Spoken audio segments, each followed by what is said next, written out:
Like Marlon, literally, I'm in a position now where he and I have such a camaraderie on screen that when he calls, it's like, yeah, that sounds fun. Let's do it. Yeah. You know what I mean? So coming back to that, and Cousin Ray Ray was such a big part of the first movie. Like, you know, I don't give a fuck. You know, the whole thing. So we had to bring Ray Ray back. Yeah, Ray Ray. Well, me first, good. To this day, when somebody says some stupid shit, like, you know, I just like, I don't give a fuck. Keisha, that shit made me laugh. And the way your neck went, I don't give a fuck. Keisha should be worried about making Ray Ray mad up in this bitch. And the fact that he was such a scared thug, that made it fun for me. It's like he coming in there acting the hardest, and at the end he crying, "You gonna get me killed? You got a gun? How you gonna get killed?" So Marlon, for you, how are you enjoying like now the creative control and being able to write? You're doing a little bit of the directing here as well. How's that for you versus the other experiences that you had? I've always been kind of blessed in that I work with my brothers, so, you know, even though I didn't get everything I wanted, I got a lot of what I wanted because we all share the same sense of humor. I think that, you know, I like doing movies like this because I know me and I like going there. And I have a very edgy. I'm like spicy crispy, you know. Yeah. I'm like jalapeno. I'm like those the Cheetos that the weed heads eat. You know, the one with the spicy jalapeno one. Yeah, with the lime twist on it. So you know, wipe it on their white teeth. Yeah. But you know, so I like to explore and I like to do what I want to do, and then cut together the movie that we like to.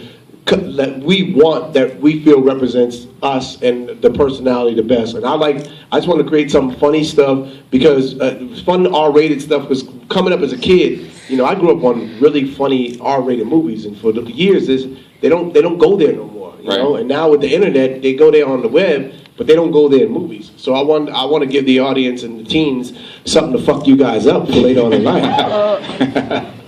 By the way, for me, it was the first time I got to cuss in a movie. Oh yeah. Like for me to cuss in general is like anybody that sees my shows. I'm not a really dirty Yo, person. you don't curse at all. So the fact that you got a gardener out there cussing up a storm, Right. You know, calling you puto and everything. All right, let's see how that plays. I like, my negrito, later wera. When you call on wera, I was like, oh shit. That's like white girl or something, right? Yeah. Extreme white girl. Super white girl, like the one that drives you around at night. One that co-signs for you. There you go. That's very white. That's super white. But that's what I was going to ask, Gary, the transition from stand-up to the film and like you say, doing different, like you saying, being a little more dirty, how was that for you? It was.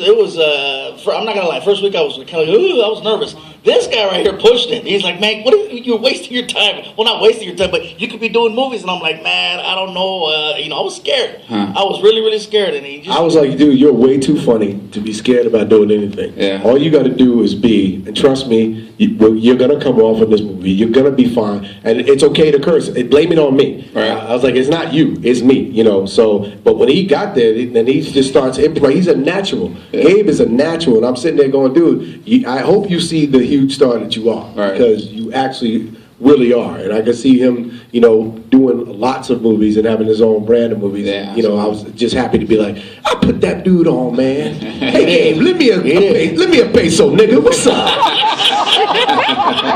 Remember on the house too? You were nervous and girl scared. Remember that?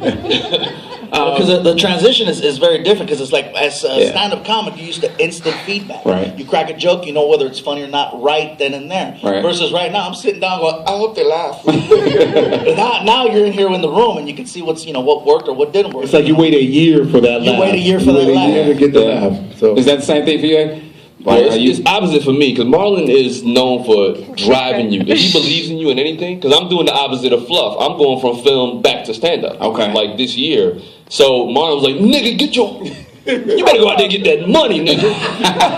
And the same fear like that Gabe has, I'm more of a shy cat. So I like to create it, put the makeup on, like become Jay-Z, or, all the parodies and stuff that I've done. Yeah. I create in a vacuum, and I like to present it and then let the world respond on World Star and YouTube and watch that, you know what I mean? But now, going back to stand-up, it's like, okay, you gonna know right away if it's funny when you say something. And what's dope about Afion is Afion got so much skills. This guy can do so much. He can do everything from impressions to just be off the hook funny, to, you know, to physical comedy, to, you know, to kick you in the throat with some kung fu shit. This is a talented dude, and he can write. And so it's like, for me, in this whole journey, I look at guys that I know are, you know, like souls. I want them to be the best that they could be, and I hope that they do the same for me, you know. And, you know, steel sharpens steel. It's titanium niggas. Yeah, absolutely.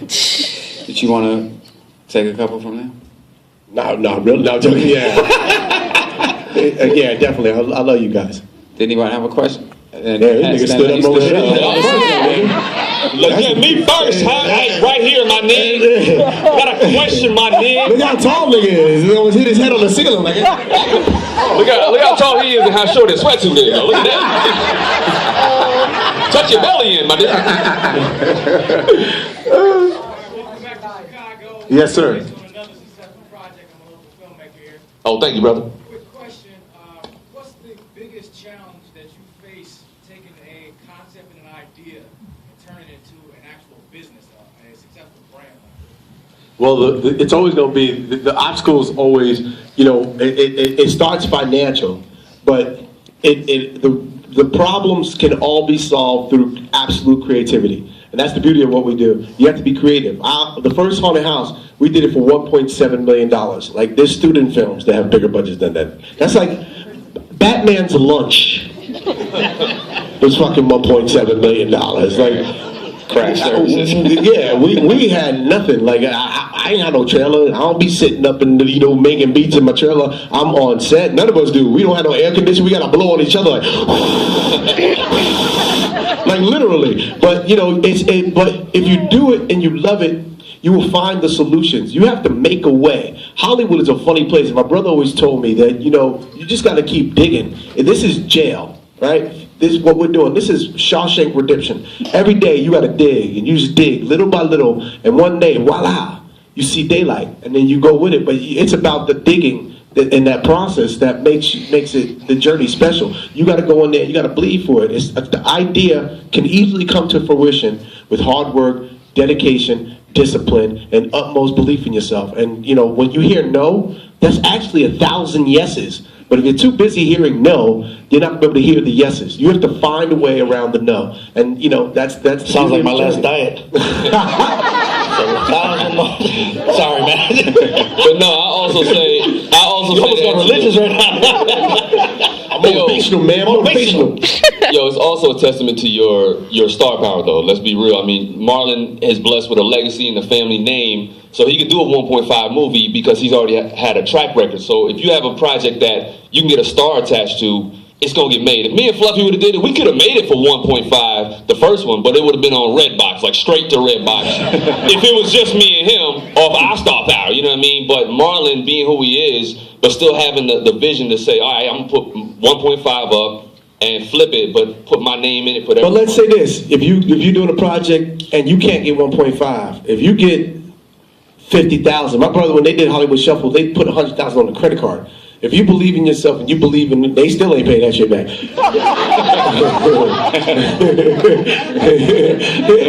So, What's in your wallet? So you just What's gotta in your wallet? you just gotta believe in yourself and in your vision, and you gotta get your small crew. Here's what you do if you do want to do a low budget movie: one location, small cast.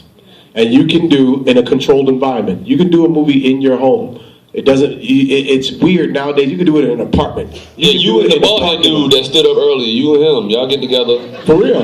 do like a $10 movie. McDonald's nigga, you Yes. right there. And my man that did the little Spanish James Brown shit. That's your cameraman. All low angles and ball shots. Use your resources. You gotta use your resources. Cameraman right here. That's great. Say, I'm You a cameraman tonight. You sitting on a booty dolly.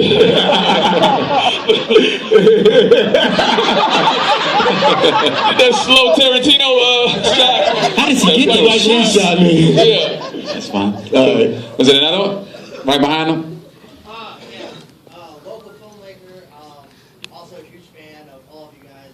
Really watch you guys since I can remember. Thank you. Appreciate you, As sir. funny as this shit was, I'm curious, whenever you're writing this all out, are you ever worried that some people might not find it so funny because I'm an equal opportunity offender. And I don't just give it to y'all, I take it myself. Remember, I'm black and I threw the CPT time in there, you know. I give it and I take it, you know. I make sure everybody feels equally. Put it this way, people have seen this movie and I had an Asian guy ask me, when are you gonna make fun of Asians? And I was just like, part 3, it's all about you. Because also I think people know, we've been doing this since The Living Color. It's our brand, man. I grew up in a melting pot of people, you know, where they're black, white, Latinos, gays. I grew Chinese. I grew up in the melting pot of New York City, and that's what I'm around. So I do movies where I want to represent the world, and at the same time, I want to talk about the elephant in the room and have some fun, and just you know, go there. And as long as you don't do it and you do it maliciously, you do it with kids' gloves and people respect it. If you can make the people that you're making fun of laugh the hardest, then you know you got a good joke. And so the key is to make sure that you're getting ha's and not oohs. And so when I screen the movie, I play the audio back. When I go back to editing, right? Screen with the audience. I play the audio back with the audience response. And when I hear oohs, I take that joke out. Because there's been jokes that we go, all right, we went a little too far. You know, but then there's some jokes that we didn't go far enough. Like, I wanted to see the dick and the balls pop out the little girl's mouth. But that's just me. I'm just weird like that, right?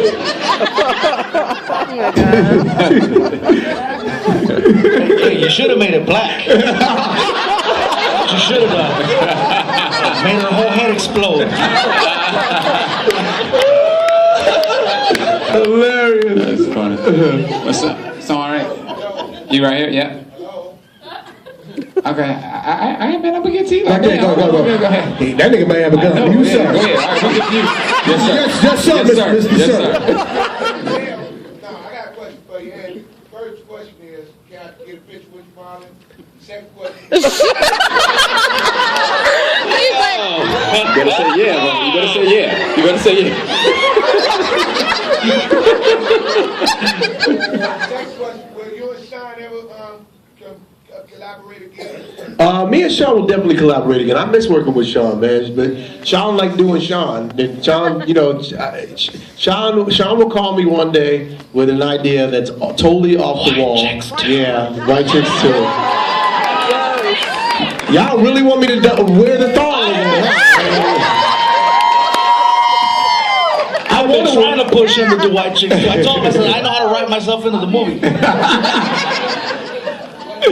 But we may do. I want to do like a White Chicks 2 with him. That would be awesome. But you know, we'll see if that can happen. But I know you guys really want it. What you guys should do is, I want you all to tweet Sony and tell them White Chicks 2, White Chicks 2, White Chicks 2, so they can go. All right, we're gonna do it. Because right now they're like, nah, we're too busy doing Spider-Man 7. And as for the picture, maybe when I walk out, you can do. I can't do it right now because then Everybody gonna want it. Yeah. All right. Yeah. All right. The young lady in the green, right here.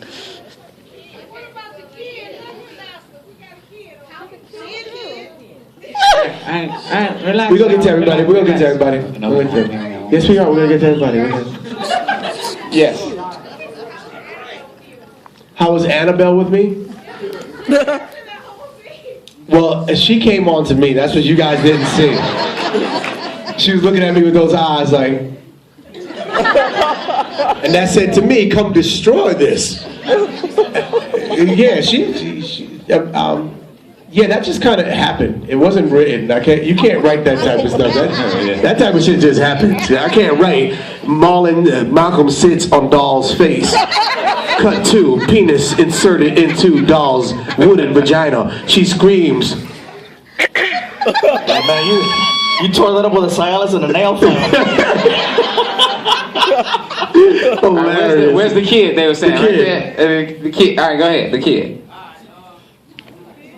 My question is, how was it working with Cedric the Entertainer, Essence Actors? Yeah, right. My name is Earl. I didn't hear the second part. And the white girl from, The white girl. My name is And the white girl with the titties that I like to do.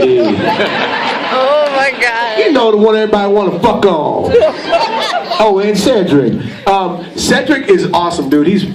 Cedric is hilarious. He's like, you know, like this. Like, you throw Cedric the ball, and he's gonna dunk it, you know. And I love working with Cedric. It's a lot of fun. He's a great dude. Like, just a nice dude. And we all known each other for years. So it's always good to work with friends because it make you feel like you ain't at work. You just hanging out and having fun. And as for us, the white girl with the big titties, Jamie, that's Jamie Presley. She's awesome too. She was a great time, and you know, we had really good chemistry. Not in that way. That's the doll. That's the doll. Although when I was banging the doll, Jamie was on set. She was looking at the monitor, and she said, "Oh my God, what is he doing?" I just do that type of shit. They giving me the wrap it up sign. So Okay, like, let me ask this. JC impression one time before we go. Yo, you gotta understand something. You can't just request that. Like I'm not a jukebox over here. Chi-Town, where you at, baby?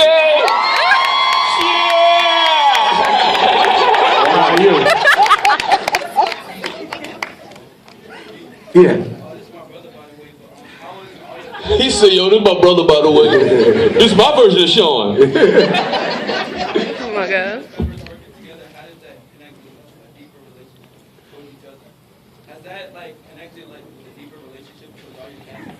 You gotta speak up. with all your cast members, does it create a deeper relationship working together? Oh yeah, it definitely does, man. Definitely. Not that deep. It's a dark relationship. You definitely bond, man. That made everybody nervous real quick. It made me real nervous. I was like, cause I thought it was Chi-Town dude. I was like, he's gonna rape me and then make me take a picture. Oh my God. So yeah, it does create a great bond, man. A great camaraderie, because what happens is you're going through a war. Like, nobody understands. Man, it looked like it's a lot of fun making a movie. It's work. You sweating on that set. It's a grind. I'm fighting chickens. You know, my hands is bleeding. That didn't make it where we're on the sled and you know. Oh, we was on a sled. Y'all miss a lot. There was this sled, and we had to all be on top of each other. I jumped on the girl, and somebody else jumped on the girl, and then everybody jumped on the girl, and I was on the bottom of the pile. And I was on top of the pile. And so his meat was all in my motherfucking back. And so you can't help but bond, you know? And you know, the camaraderie will always be there, and I can't wait to do another one, you know? Hey, Yes. yeah. How is it that your naked booty comes out throughout the whole movie? My naked booty what? Comes out through the whole movie. Because I knew he was gonna be looking at it. I did my squats. I was like, nah, this time for the ladies. I'll make sure it's right. I'll make sure it's right. I'll make sure it's right. I'll make sure that shit's right. You see the pump at the end of that? Gotta squeeze it. Why are they giving us the rap? Oh, they giving us the rap. Oh, man. I just want to say, do me a favor, you guys. I want you guys to all tweet me at Marlon Wayans, and I want you to tell, and you can tweet Fluffy at Fluffy Guy at Afion Crockett. They mentioned all of us, and I want you to give me your review and your opinion of the movie, and I'm gonna retweet it. Everybody's opinion. I don't care if it's good, bad, ugly, real. You love it, you hate it. I don't give a fuck. As long as it's real, as long as it's honest, I'm gonna retweet you because that's my way of saying thank you. I love you, and thank you for supporting us. Peace. Love.